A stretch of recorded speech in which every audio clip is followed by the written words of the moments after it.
حسن وسيدنا حسين وعلى آله وصحبه وبارك وسلم.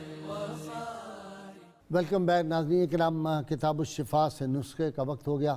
اولاد کو راہ راست پر لانے کا وظیفہ 41 دن تک مسلسل نماز فجر کے بعد 21 مرتبہ یا شہیدوں پڑھ کر پانی پر دم کر کے پلانے سے نافرمان اولاد راہ راست پر آ جاتی. شرط یہ ہے اول و آخر 11 مرتبہ کوئی بھی درود پاک جو آپ کو آتا وہ پڑھے. سیدنا ابو صدیق رضی اللہ تعالی عنہ ارشاد فرماتے ہیں جو بھی تم کسی کو صدقہ دو تو انتہائی ادب کے ساتھ پیش کرو کیونکہ خوش دلی سے صدقہ دینا قبولیت کی علامت ہے.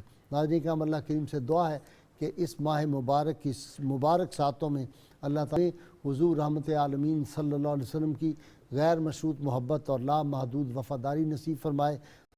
ہم اللہ تعالیٰ اس امت کو اور بالخصوص پاکستانی قوم کو آپس میں اتحاد، اتفاق، محبت سے رہنے کی توفیق عطا فرمائے. یہ وہ دن ہیں جن دنوں میں کثرت سے درود پاک کا ورد کرتے رہیں. اللہ کی رحمتوں کا نزول بے پایاں ہوتا ہے. اور 12 ربیع الاول کا وظیفہ انشاءاللہ تعالی میں کوشش کروں گا کہ کل ہمارے گیٹ پہ موجود ہوگا. کل سے جو حضرات آئیں وہ باہر سے گیٹ کیپر سے لے سکتے ہیں. وہ وظیفہ جو 12 ربیع الاول کو اگر پڑھا جائے، ایک مرتبہ بھی پڑھ لیا جائے تو حضرت غوث مند گوالیاری رحمۃ اللہ غوث زماں فرمایا کرتے تھے کہ جو اس کو پڑھے گا سارا سال خوشحال رہے گا، کوئی مصیبت علام اس کے سامنے نہیں آئیں گے. اور پھر یہ فرماتے ہیں کہ وہ شخص منقول ہے بغیر حساب کے جنت میں جائے گا.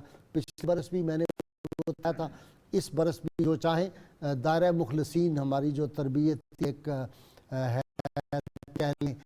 اس سے بھی حاصل کیا جا سکتا ہے. جناب الحاج نعیم خان صاحب، شفیق قادری MPA، پیر نعیم شاہ صاحب سے اور دوستوں سے حاصل کیا جا سکتا ہے. اور یہاں ہمارے گیٹ سے بھی آپ حاصل کر سکتے ہیں. نعرے کے لیے تیار ہو جائیے تاکہ پھر محمد فقار فریدی سے ہم بہت خوبصورت نعت سنیں. نعت ساری خوبصورت ہوتی ہیں لیکن آج موضوع کے اعتبار سے بہت زبردست نعت یہ آپ کو سنائیں گے. تیار ہو جائیے نعرے کے لیے. میرے مہمان بھی، میرے سارے جتنے ناظرین و سامعین ہیں وہ بھی. پاکستان کا مطلب کیا؟ لا الہ الا اللہ محمد الرسول اللہ. جی فرید